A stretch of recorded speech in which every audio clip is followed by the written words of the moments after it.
Скъпи гости, добре дошли на моята изложба. Радвам се, че сте тук. Това е втора част на детайлите.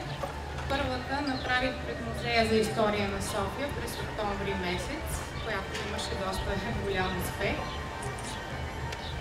Там представих детайли от сгради.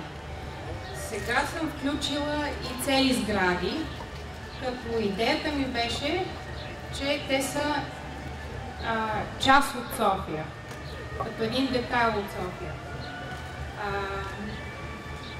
Надявам се да ви хареса. Искам специално да благодаря на Столична община, на госпожа Фандъкова, на доктор Тодор Чубанов, на дирекция култура за предоставената възможност. Също така искам да благодаря на банка ДСК, най-добрата банка в България, която всеки път застава зад моите проекти. Искам да благодаря на Вестник 24 часа, на Агенцията за архитектура, проектиране и интериорен дизайн High Art. Да, в лицето на Таня Дикова.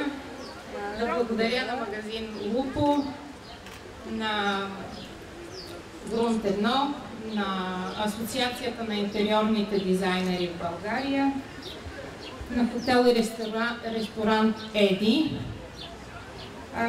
както и на всички приятели, които помогнаха. Също така специални благодарности за вино и спа Луванесто. После ще опитате от виното, прекрасното вино, което е тук. И накрая, но не по значение, искам да благодаря на Петър Диков и направление архитектура и градоустройство, с които заедно направихме един прекрасен албум на София, който да се подарява на гостите и гостите на София. Това е. Заповядайте, надявам се да ви хареса изложбата и давам думата на госпожа Фандъкова, кмет на София. Здравейте, приятели на фотографията. Сигурно ще изразя всеобщо мнение, че можем да поздравим Деси с големия успех от първата изложба и да й благодарим, че ви предоставя възможността да видим детайлите от София, нови детайли от София днес. Тази възможност ще имат всички софиянци в тази открита галерия, която се превърна в едно от любимите и предпочитани места за запознаване с различни теми, най-вече за наслада от изкуството. Не съм изкуствовед, но ще кажа, че винаги са ме впечатлявали наистина вниманието и усета на Деси към детайла. В забързаното ежедневие всички минаваме, някои неща виждаме, други не виждаме, но детайла може да бъде оценен само когато е представен в този вид. И аз тук само виждам вече и новата скулптурна фигура на Леко, която също е намерила място в тази изложба. Това означава, че Деси постоянно развива своето изкуство и своя интерес. Пожелавам и много успех. За нас наистина е удоволствие да подкрепяме млади творци и да подкрепяме тяхното изкуство и да даваме най-вече възможност на софиянци да се насладят. Ще ми позволите да помоля доктор Чубанов да каже няколко думи за начина, по който можем да направим това и разбира се да благодаря на всички вас, да ви пожелая да се насладим на творчеството на Деси.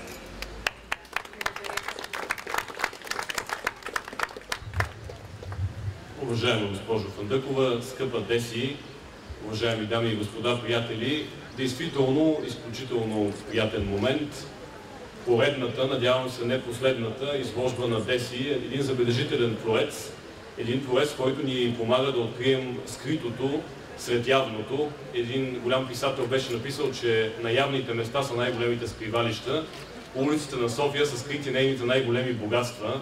Архитектурата е застинала в вечност. Нашите паркове, градини, красиви сгради са част от нашата идентичност и Деси ни помага да си я припомним, да я преоткриваме всеки ден. Действително, тя по уникален начин е напипала пулса на града, изкуството във всичките му измерения и самата тя е създала едно невероятно изкуство, една фотография, която радва сърцето и душата. Искрено съм щастлив, че откриваме тази изложба на едно от най-посещаваните места на нашия град. Тук, край Народния театър, където хиляди софиянци и гости на града преминават всеки ден, а сега ще преминават тук край читалнята и ще се наслаждават на това великолепно изкуство. Благодаря ти за това, което правиш за София, Деси. На добър час!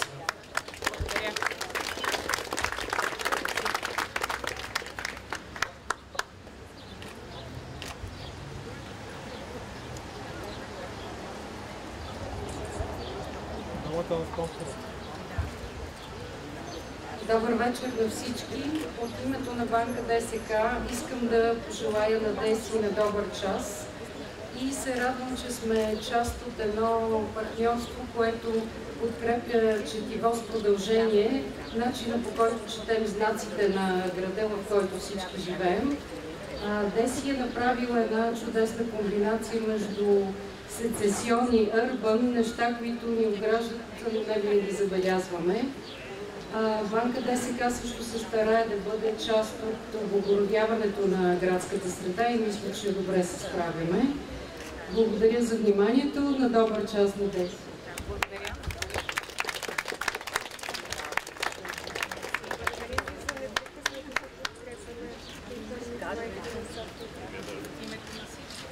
От името, да.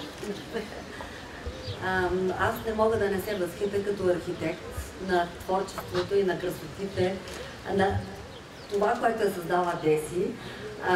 Виждаме София колко е красива, единствено пред нейните очи, защото наистина имаме прекрасна столица и това нещо трябва всеки един да осъзнае и да вижда хубавото, а не само да можем да критикуваме и мисля, че Деси можем да й благодарим. Деси, много ти благодаря от името на всички, от приятелския кръг, от колегията, лично от Асоциацията на интериорните дизайнери, за прекрасните неща, които ти ни предлагаш. Благодаря, Танче.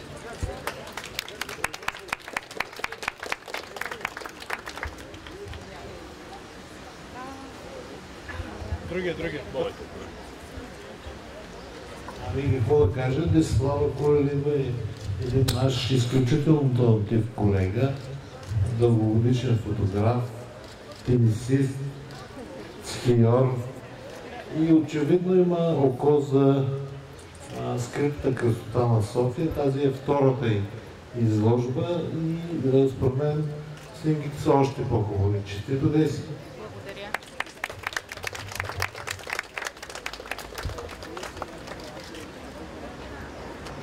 Освен да ви обещая, че ще има детайли за 3. Че ще ви поканя.